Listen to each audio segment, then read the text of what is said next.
Everyone's experience first getting into anime is always different. Some find it easy, but others tend to struggle to find the right anime for them that fit with what they're looking for. So many start to get a lot less interested in anime and move off from it and start watching Friends or something. I don't know, but it's all fine. Yet it's not like anime is hard to get into, with the many varieties out there. But if you need a basic rundown to really want you to get into it, then I may know some ideas. There are a few on my mind that feel like obvious answers to me. For me, one of the best ways to start out is to watch a few of the Ghibli films. They're classics. Who doesn't love a Ghibli film? People who don't even like anime watch Ghibli films. Choose any and you will be in for a unique time. Many have entertaining stories that suit different themes. There are the light-hearted slice of life-ish ones, where you got Kiki's Delivery Service, which is about a witch girl finding work in a big city doing deliveries. Then My Neighbor Totoro, where some girls move home and find some bizarre kind of creature that many may recognize even without seeing the movie from how popular its design is, by also being the mascot of the studio. Then there's Ponyo, where one day a boy finds a little fish girl that has special water powers and is also able to transform into a normal girl as they both become best friends and do best friend things together. These are just non-complex simple stories that are easy to get through and can be for anybody, which are all extremely popular, so it's an easy safe beginning if you're into a more relaxing time. But then there are the other types of Ghibli movies that are not for the faintest of heart, like Grave of the Fireflies, which is set nearing the end of World War II. As two children struggle to survive, with their mother and father dead, they end up homeless, doing the best both of them can to live, with the little of anything they have.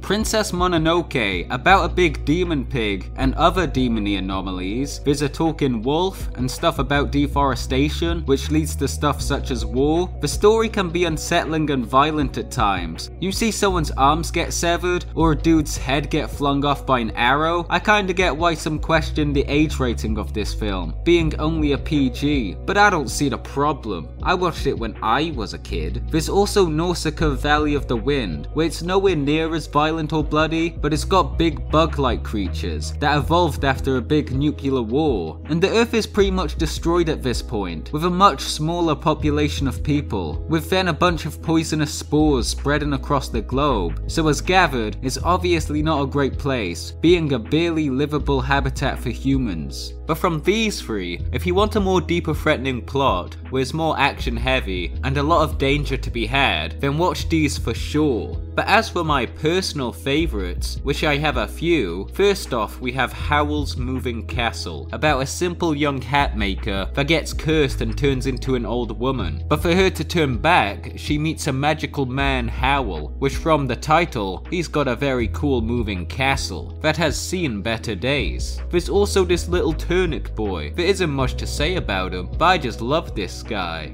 But the thing I hear constantly, and why it's some people's favourites, is from how attractive Howl is. I mean, I can't lie, he is a bit of a hottie. Anyway, there's also the Ghibli film that many have definitely heard of, being one of the more highly rated and highly acclaimed Miyazaki films, which is Spirited Away, and for good reason. Spirited Away is about a girl named Chihiro who moves away from her hometown with her parents, as they end up getting lost and end up in a spooky ghost town where nothing seems to make sense, and their parents end up as pigs by a curse from eating a stupid amount of food. So Chihiro has to work in a bathhouse made for spirits to eventually find a way to bring her parents back. It's a very creative story where you see a bunch of strange funny looking spirits. You've got these little ducks that I love, then there's No Face that just goes eh. He's the greatest one of them all. It's a plot that keeps stuff interesting throughout for a well executed story. But my favourite Ghibli film of all time is Laputa Castle in the Sky. This movie is beautiful. It's not too complicated and stays quite simple, but it's just a joy to watch. It's about a kid named Patsu who works in a little mining town and meets a girl named Shita who floats down from the sky right in front of him. And they go on an adventure to Laputa, the mysterious floating island. So mysterious, where many believe for it not to even exist. But Patsu, as determined determined as he is, wants to prove everyone else wrong and go to the island himself and discover secrets and strange life forms the island may hold, such as these long-armed robots that I find adorable, or these yellow cats that look similar to another film about bad world-ending stuff, but I won't say too much more beyond that. Laputa is definitely a much better experience the less you know, which can be said for anything, but Laputa is such an adventure that it's satisfying from start to end. So from explaining the Ghibli movies, they're 100% a great way to get into anime. If there is a specific genre you enjoy, then I'm sure there is a Ghibli movie out there for you, so there's such an easy recommendation. But if you want a little more than just a movie, and want to get more into a full complete series that ain't too long but not short either, then I recommend One Piece. I'm joking, of course, this anime is over 1,000 episodes long and is still yet to be over. Not saying it's bad, of course, you just need to dedicate a lot of time to this one single series. If you are able to, then go ahead, but I think a great one to start with is Fullmetal Alchemist Brotherhood. Must I say more? Incredible story, gripping characters, amazing fights, the whole idea of alchemy, it's all interesting. For me, Fullmetal Alchemist Brotherhood sets the foundation of what a good anime looks like. It gets all the fundamentals for a great story and executes it amazingly. So it's a perfect place for newcomers to start to get an idea of complex, well thought out writing within anime. It's also specifically Fullmetal Alchemist Brotherhood, not the Fullmetal that was released way back in 2004.